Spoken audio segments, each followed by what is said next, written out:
మా ఇప్పుడే మూవీ అయితే కలిసి ఇత బోట్ షోలోకి వెళ్లే ముందు ఒక like subject please support me. Hero గతంలో జరిగిన అన్ని విషయాలు మర్చిపోయి ఒక బోట్ తీసుకొని సముద్రంలోకి వెళ్దామని అనుకుంటాడు.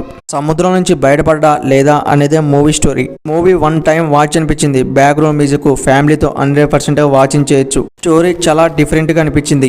ఈ మూవీ మొత్తం కూడా హీరో మించే స్టోరీ నడుస్తూ ఉంటది. డైరెక్టర్ సముద్రంలో జరిగే విషయాలన్నీ మనకి ఈ మూవీలో చూపెట్టాడు అనుకోవచ్చు. మీరు ఈ మూవీని స్టార్ట్ చేస్తే స్క్రీన్ ప్లేకి బుక్ అయిపోతారు అనుకోవచ్చు. కామెడీ సీన్స్, సెంటిమెంట్ సీన్స్ ఇవన్నీ కూడా పర్లేదు అనిపించింది. ఈ మూవీ స్టోరీ చాలా డిఫరెంట్ గా అనిపించింది.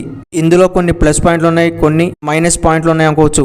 కొన్ని సీన్స్ అయితే కొద్ది గొప్ప లాగ్ అనిపించింది, కానీ కొన్ని సీన్స్ అయితే చాలా మజా అనిపించింది మూవీ. ఈ మూవీలో కొన్ని క్యారెక్టర్సే ఉన్నాయి. చాలా అంటే చాలా యాక్టింగ్ చేశారు అనుకోవచ్చు వాళ్ళు.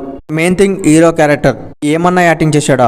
ఈ మూవీలో సస్పెన్స్ కూడా ఉంది అక్కడక్కడ మనకి. డైరెక్టర్ చాలా మంచి మూవీస్ తీశాడు. ఈ మూవీ అనుకున్నంత రేంజ్ అయితే లేదు, జస్ట్ యావరేజ్ అనిపించింది. ఫైట్ సీన్స్ అనుకున్న రేంజ్ అయితే ఉండవు. ఈ మూవీలో ఎక్కడో ఒక 2 ఫైట్లే ఉంటాయి మనకి. ఈ మూవీ ప్రైమ్ వీడియోలో దొరికింది, తెలుగు డబ్బింగ్ లో ఉంది. పోయి చూడండి. మన ఛానల్ వస్తే ఒక like subject please support me.